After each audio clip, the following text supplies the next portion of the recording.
Good morning, everybody. Hi, I'm Cheryl Carr, your work doctor, and welcome to the Achieve with Dr. C broadcast. Make sure that you click like, share, and subscribe if you're not already a subscriber on my YouTube channel. That's so you can get updated when we broadcast, and you'll actually be able to get notifications in advance of things that we're doing, and you'll stay in the know. Anyway, welcome to today. I missed last week because I took Mother's Day off to nurture myself and do some things for myself. And just to dismiss work. I had worked with my business coach and discovered I hadn't taken a whole day off in over a year. Even when I had COVID, I worked. So, yeah, not good habits. So I did some things for myself because it was Mother's Day weekend. And as many of you may or may not know, my mother left us in 2015. She succumbed to a battle with cancer. And then also, this is my first Mother's Day not being a pet mom after having put my Milo to sleep in March. So that was a lot on me. And then my just Mother's Day is a rough weekend for me. So anyway, I hope all of you are doing well. We have a nice, wet, rainy, sleepy weekend in Texas. I thought it was April showers bring May flowers, but it seems like May showers bring June flowers. I don't know what's up with that. But anyway, I hope everyone's doing well. You had a restful weekend and you're ready to get into what we're talking about today. So I do want to start off by tooting my own horn and giving you guys that are listening to the rebroadcast or listening to the broadcast some advanced information about an achievement that I had. And it's one that is very meaningful for me because I have been a part of a think tank, a cohort at the Babson College Black Women's Entrepreneurial Leadership Program. And I have been a part of that program since the beginning of the year. And it's a virtual action think tank program designed by and for Black women as entrepreneurial leaders to give them an experience and provide resources that help propel their businesses forward. And many of you may or may not know, over the last since 2020 and the pandemic, over 800,000 Black businesses are no more. They went under. They were not able to obtain the funding and sustain through this downturn in business and the redirection of business to everything online. And yes, I said 800,000, and that's, I think, an undercount, but it just means we've got a lot of work to do. And as I wanted to toot my own horn, I was selected as the chair of the Be Well, the Black Entrepreneurial Leadership, Black Women's Entrepreneurial Leadership Program. I was selected as the chair of the alumni. And so I'm serving an 18-month term. So you will be hearing a lot more from me about what this think tank is for and about. If you're a Black entrepreneurial female and you want to be a part of a cohort in a think tank, please reach out to me, inbox me. The cohort, the third cohort starts soon, and the registration for it stops on the 24th of May. So if you're thinking about it, if you want more information, please feel free to inbox me. And then again, I'll be telling you a lot more about it as I work hard to help women like me and males like me. Black entrepreneurship needs help right now. and it needs us achieving. I think I said that before in a lot of my broadcasts, that the world needs us achieving right now. Now's the time to bring forth harvest. And now's the time to do what you've been put here on this planet to do. It's not a time to be talking about it or thinking about it. It's a time to do. So that said, to my horn, you know a little bit about it. I'll be sharing a lot more on my social media posts. I'll also be sharing a lot more just in general on these broadcasts. So let's talk about today's topic. I want to talk to you about being disliked. And the reason why I wanted to talk to you guys about this is because human behavior, we have a lot of commonalities. It's been called a hierarchy of needs. In the church, we talk about our spiritual needs and how God created us. I just want you to know that we are born for community.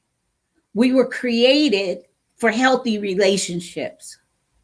And in wanting and having that part of us in our being, our behaviors are naturally pulled towards people, being liked, being accepted, being understood, being loved, being touched, being talked to, and being able to talk to.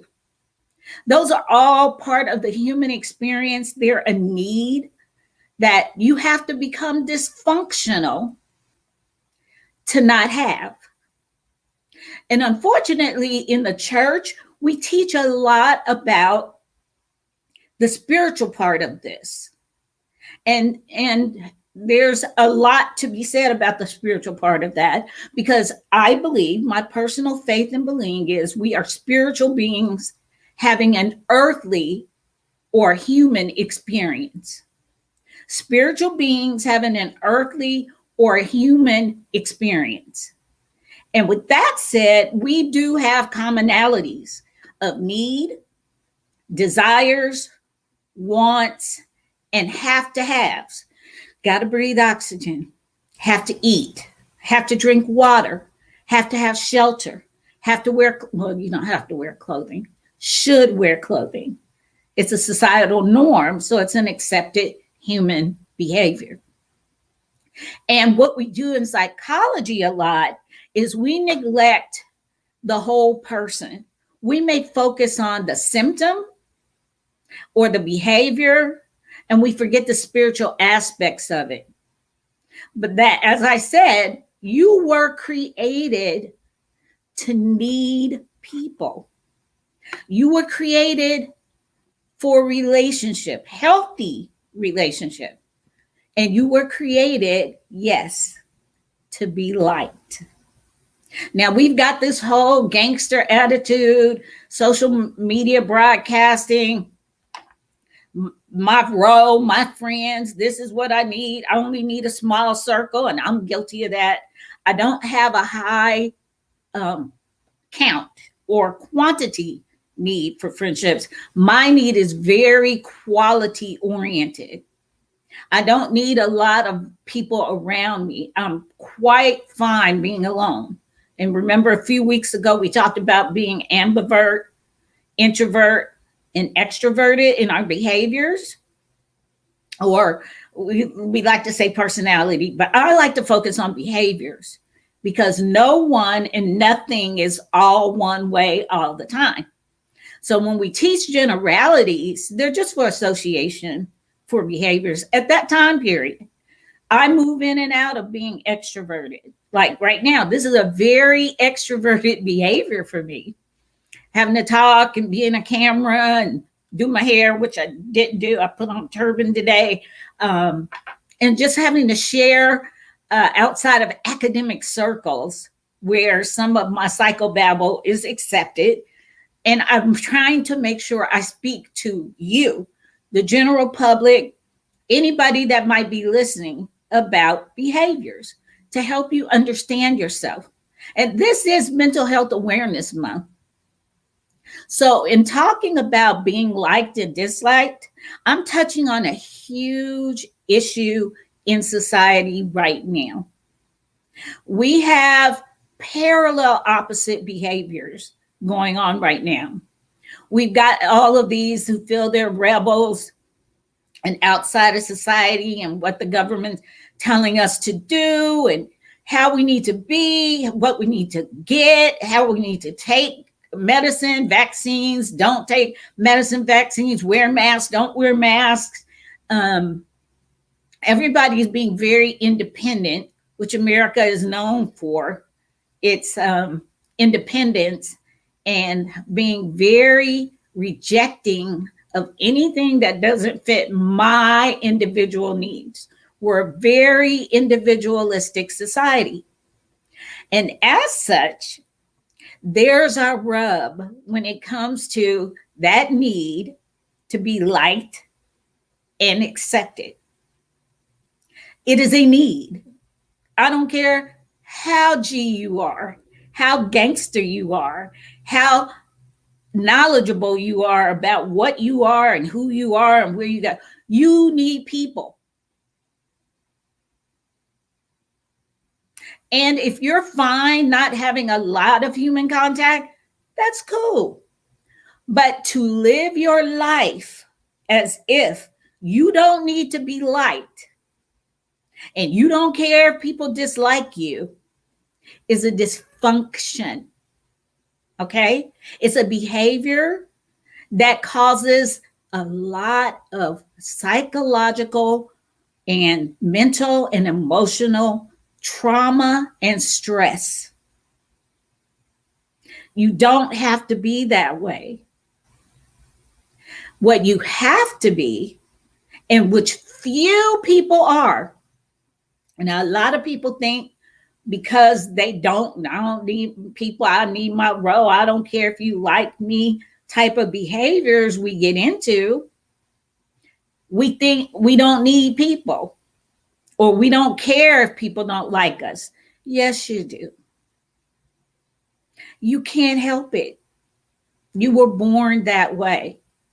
And what you've had to do to cope with maybe having some poor relationship behaviors or poor communication skills or just being shy or more introverted, what you've had to do is turn down that desire to be liked. And you've pretended to not care. And what that creates, though, is a whole lot of internal turmoil and stress and tension because you're trying to figure out all the time, why don't they like me? Why am I not liked? What happened in the past with relationships that you had in your family unit, how you were raised, your values, things that happened to you, habits you formed like addictions or inability to keep a job, poor money management. All of those things impact how you relate to other people. And again, when you're in a society like ours, where you're very individualistic, and you want what you want, and you want things to be the way you think they should be, and you have a real hard time accepting the fact that you live amongst people, and no matter how much you want something to be some way, you're going to have to adjust what you want, how you want to be, how you want to live, so that you can accommodate being on a planet or being in a home or being in a relationship with someone else. So what I want to talk to you about and give you just a few tips about is about being disliked. We hear a lot about it, especially spiritually. We talk about rejection and what that does to us, how it is a spirit. Some people believe that it is a spirit that exists that's evil and causes people to not be liked, and people manipulate people by having them experience a lot of rejection. And it's a hard battle to fight when someone doesn't like you. It's a hard battle to fight to get to a point where it's not that you don't care. I never want to put myself in a position where if someone doesn't like me, I just don't care. And I've been guilty of saying and doing that because, again, that's a dysfunction. I can let myself feel that it does not matter, which is completely different from not caring. Not caring means you pretend. It does not matter means you accept that other person's right not to get you, not to deal with you, not to want to be around you, not to want to socialize with you. And that's their right.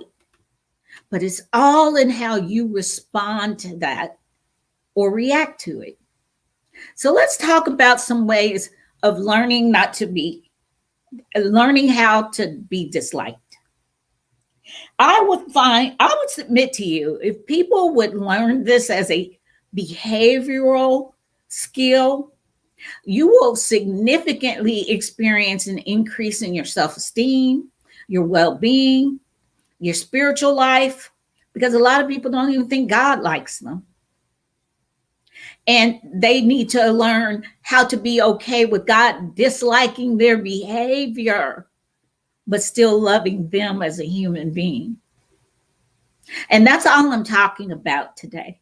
It's that little bit of distance. Well, it's not a little bit of distance. It depends on the relationship or the person. If it's someone outside of your circle, this behavior is a lot easier to accommodate and to integrate into who you are.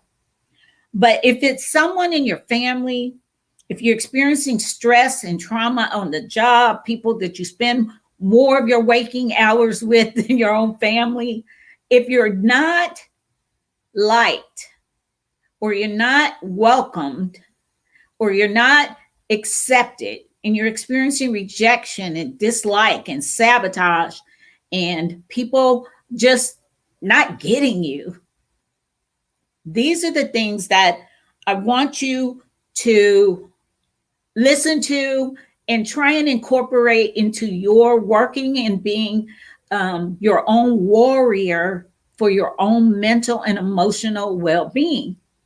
And that's all the things I'm teaching, the brain hacks, the posts, this whole subject matter is to strengthen your own ability to coach yourself, to deal with your own life and your own issues and what's going on with you.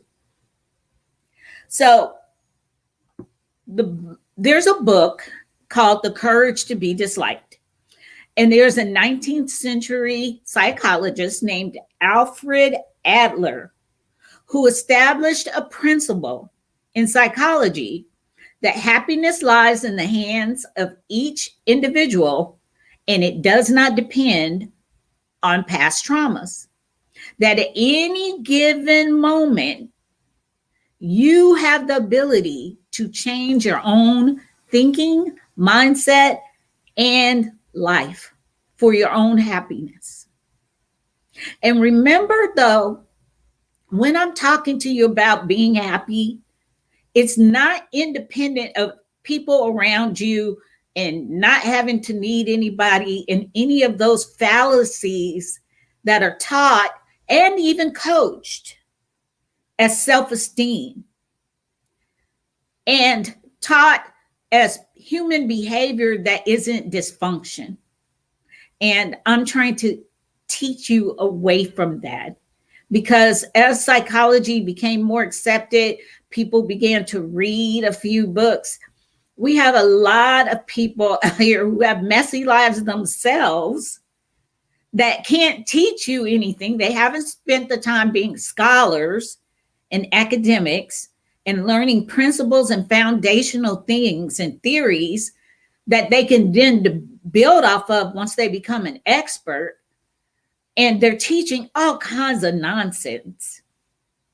And I see this a lot when it comes to how to be disliked, how to be happy. Now, there's a theory of relativity in science called everything is a theory. And these are all recommendations. I want to let you know, even though I can recommend to you all of the things that I'm telling you as an expert, as a doctor, as an industrial organizational psychologist, as a positive applied psychologist, and as a minister, I can talk to you about these things as an expert. But what I'm really wanting to do today is to get you to understand some theories that are waiting to be proven wrong. And you can't put these on like clothing to cover your whole entire body and personality and self. You have to try these things on and see, does this work for me? Does this apply to me? Is this true for me? And then you can grow from there. So I don't want you to sit there, take notes. Yeah, I do want you to take notes. I hope you've written down some of the things I've said because they're important theories to explore for your own happiness and mental and emotional well-being. But anyway, we are all on a quest for happiness. We're all on a quest to be liked, to have a tribe, to have community, to have our village, to have people we love, people who touch us, people who kiss us, people who spend time with us, people who listen to us. We all have that need. And what we have to learn is how to be okay with someone we want or something we want not working out for us, and being resilient and being able to experience that and then recover mentally and emotionally so that we don't park there and use that trauma in our lives like a weapon to keep people away, to act like we don't care, to act like other people don't matter, to think we can do everything ourselves. All of those behaviors of self-reliance that develop dysfunction. The 3 lessons from the book that I told you about, that's called, and I'll post it in the chat after the broadcast so that if you want to read it. And again, explore it as a theory. As good scientists, we assume we know nothing when we start out exploring a theory. So we accept knowledge as it comes and the research as it is. And then we try it on to see if it works for us. That's just good data scientific behavior, data and scientific research behaviors. But Having the Courage to Be Disliked is a book that teaches 3 lessons that I thought were very relevant to what I want to share with you all today. First lesson is that it's dangerous to believe that your past determines your future. Remember, at any given moment, you have the ability to change your mindset, to decide, to change, to move, to do something. You have that gift. As long as you're breathing, it's a new day today. You have that gift. You have that gift. Second principle, if you focus on what's wrong with you, you might be looking for reasons to hate yourself on purpose. If you're looking at, why don't they like me?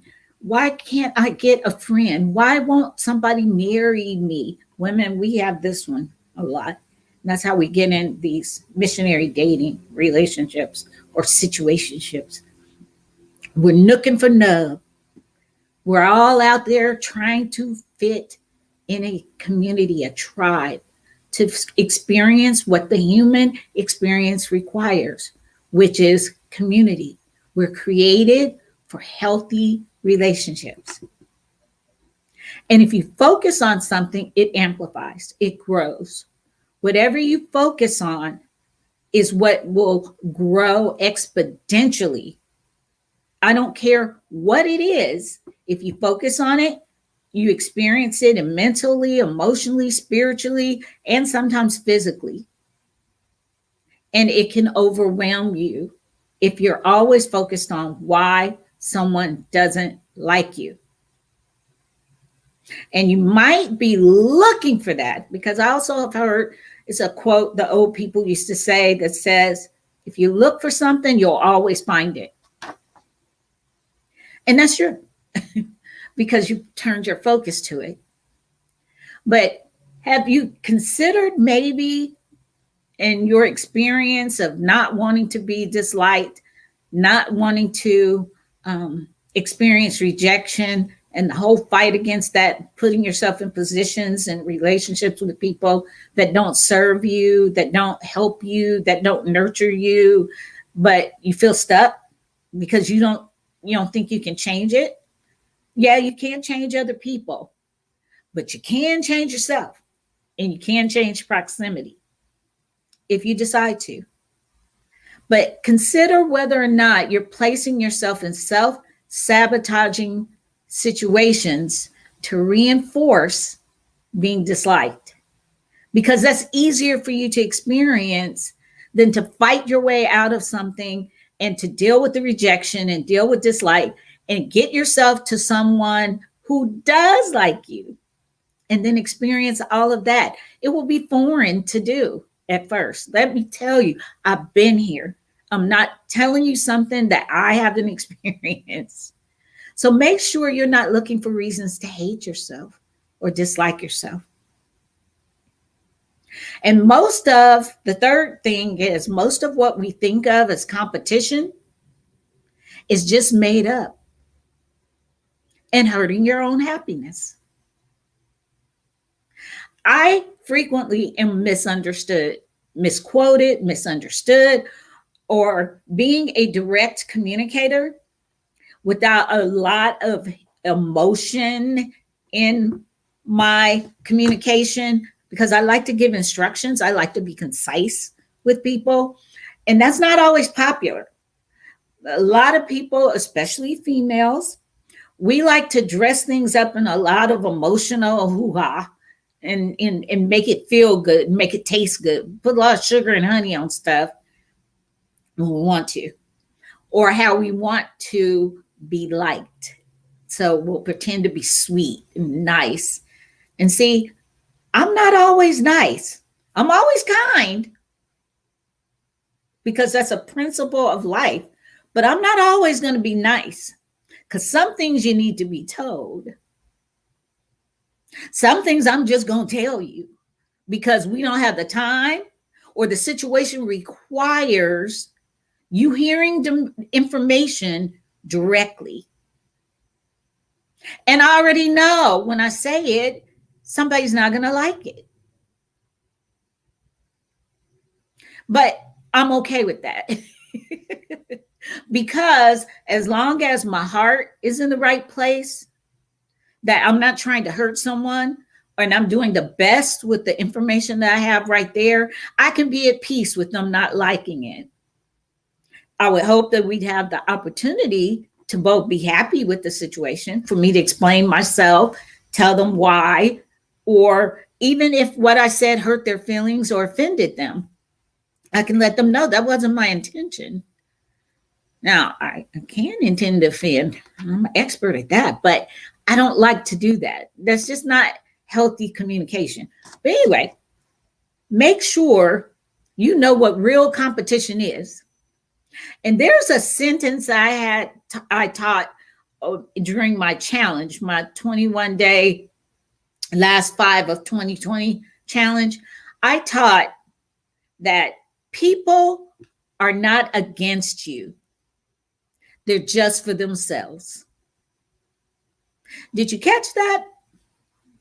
It's important when it comes to being disliked to understand we are, especially in this country, we are a very individualistic society. And a lot of times we think somebody's after us, or we've made up these whole scenarios in our head. And I ain't the only one. So don't listen to this and go, oh, that's just Cheryl. No, we all do it. it's a human behavior. And you may think somebody's against you, and you're just in a little competition with them in your own head. They're just living their life, they're just doing their thing. And you think they're trying to better you, or they're against you, or they're trying to outlive you, or outdress you, or outdrive you, or have a bigger car than you. Some people live in their head in a constant state of competition, and they don't even realize how much it's hurting their own happiness, because most people aren't competing with you unless you're in like sports, or you're in a very competitive industry like music and acting and things that you have to put yourself out there for rejection every day just to get a job, to have somebody tell you you're not it just to get a job. Well, those are people that, yeah, you might be in competition with them. And social media has done such a number on us all, making us all so competitive, relationship wise, body wise, clothing, business. It's like, and most of that is so fake and not real. That's the hard part. Most of it is just fake. It's imagery and personality or image management. It's not real. They take those posties, hugging each other, hubby for life, and probably working on a divorce. See, those are the things you do not know. But you look at those pictures and you start this competition in your own head. If you don't understand how to manage being disliked or disliking, and you've gotten over into self-sabotage and hurting your own happiness, being in competition with somebody that ain't in competition with you. So let's talk a little bit more about these principles,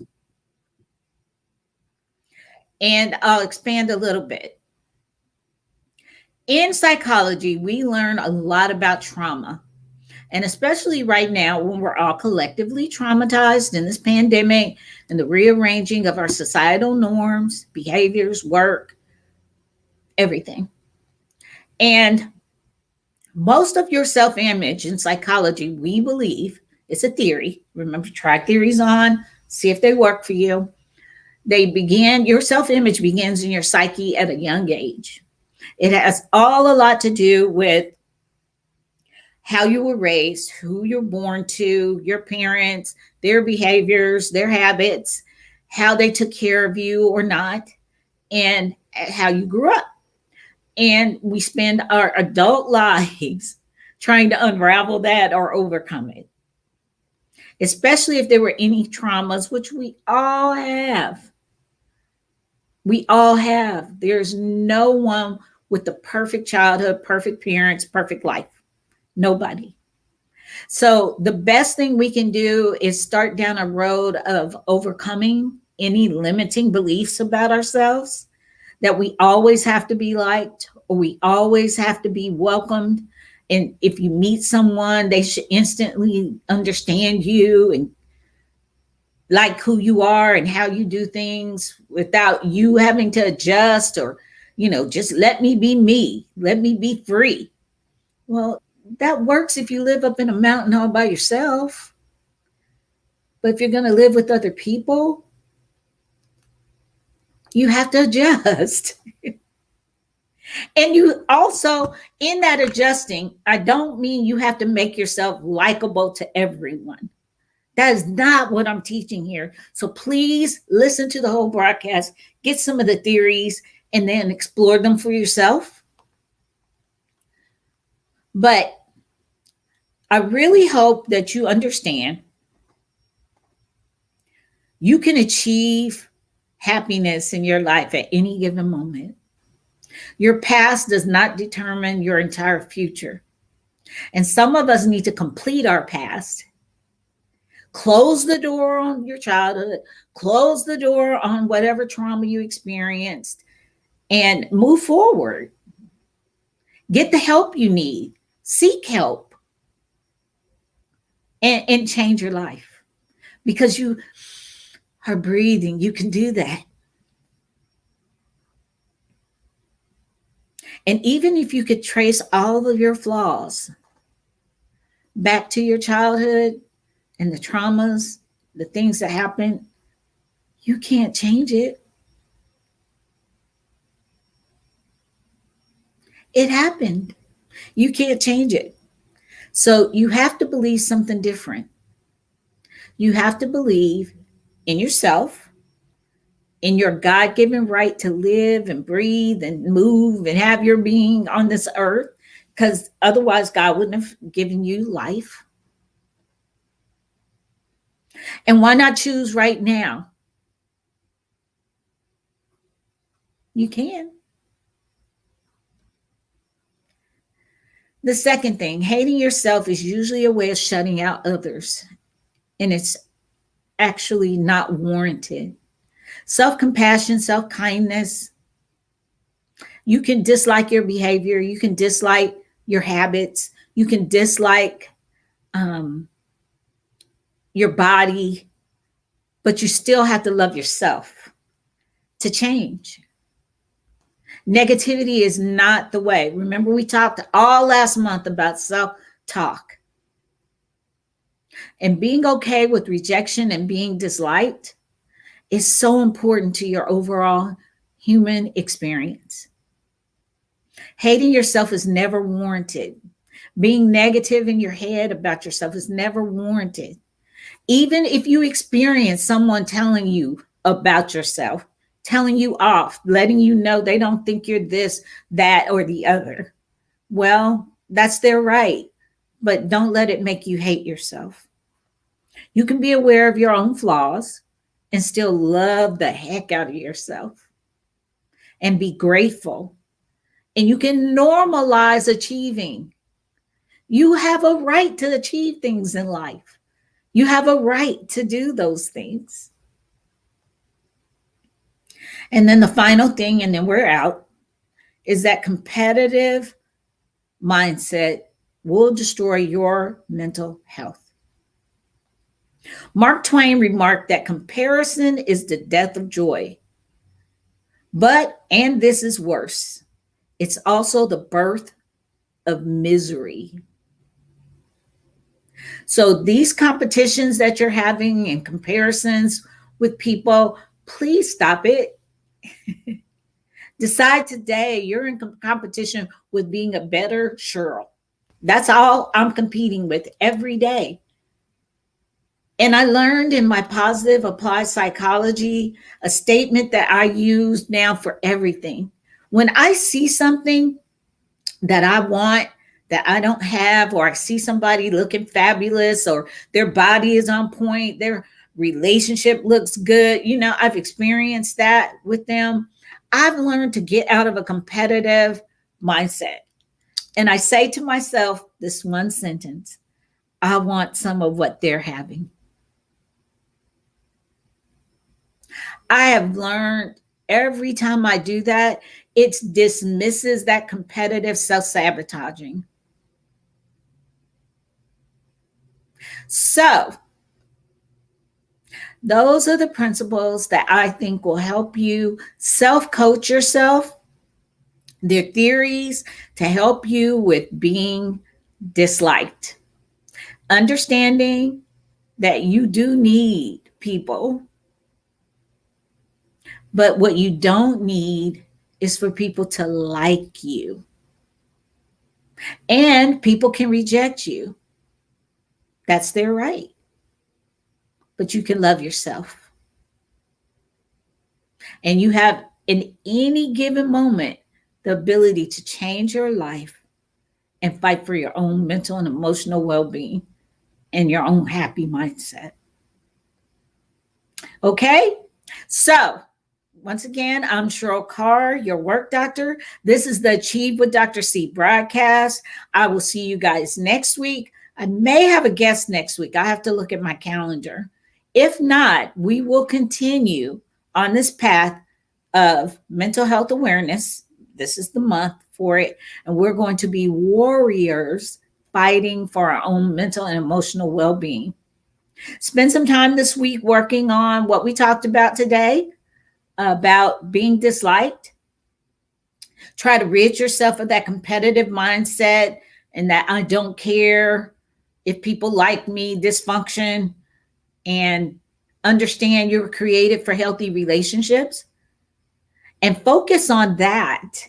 Not who doesn't love you, but focus on the people who do, and then how you can better those relationships, how you can make yourself a more loving, kind, nurturing, touching, encouraging environment. And then finally, make sure that you understand that you are responsible for your own happiness. Only you. And hating yourself isn't the way. Negativity, negative self talk, beating yourself up in your head, you got to fix that, or you won't be able to do any of these things I'm talking about. It starts there. Okay?